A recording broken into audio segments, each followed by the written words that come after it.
ఇంకోటి ఏంటి అని అంటే పవన్ కళ్యాణ్ మళ్ళీ కీలక పాత్ర పోషించాలంటే ఆబ్వియస్లీ గెలవాలి. అంటే ఒక 20 to 30 సీట్స్ గెలవకపోతే పవర్ ఉండదు కదా.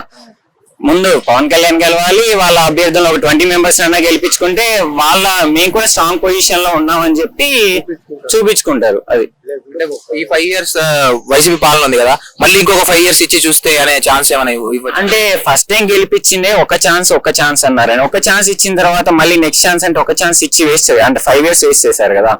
ఈసారి మళ్ళీ నెక్స్ట్ ఛాన్స్ అంటే మరి ఫస్ట్ ఛాన్స్ ఇచ్చారు కదా. ఫస్ట్ గెలిచింది అంటే ఆ యాత్ర ఆబ్వియస్లీ వర్కౌట్ అయింది, అందరికి ఫస్ట్ ఛాన్స్ అన్నారు కాబట్టి వర్క్ అయింది. మరి ఇప్పుడు మళ్ళీ ఏం చెప్తున్నారు, నేను చేసిన అభివృద్ధిని చూసి ఓటేయమన్నారు. సరే అభివృద్ధి కనుక జరుగుంటే మీకు గనక అంటే పర్సనల్ గా మీకు గనక అందుంటే ఓటేయమన్నారు, దాన్ని బట్టి తెలిసిపోద్ది కదా రిజల్ట్. అంటే ఇంతకుముందు ఎలక్షన్ టైంలో వైసీపీ గెలిచే టైంలో యాత్ర మూవీ వచ్చింది, వివో మూవీ వచ్చి కొద్దిగా అంత ప్రభావం చూపించినాయి. మరి ఈసారి మళ్ళీ యాత్ర 2 వ్యూహం 2 వస్తున్నాయి, ఏమైనా ప్రభావం చూపించే ఛాన్స్? నేను రీసెంట్ గా యాత్ర 2 కూడా చూసేసాను. యాత్ర 2 కి ఉన్న పెద్ద డిఫరెన్స్ ఏంటి అంటే యాత్ర ఓన్లీ పాజిటివ్ పట్టుకుని తీశాడు. అంటే ఓన్లీ రాజశేఖర్ రెడ్డి గారు ఏం చేశారు, ఏమేమి మంచి పనులు చేశారు అని నెగిటివ్ పాయింట్ ఆఫ్ వ్యూ ని ఒక్కటి కూడా పట్టుకోలేదు.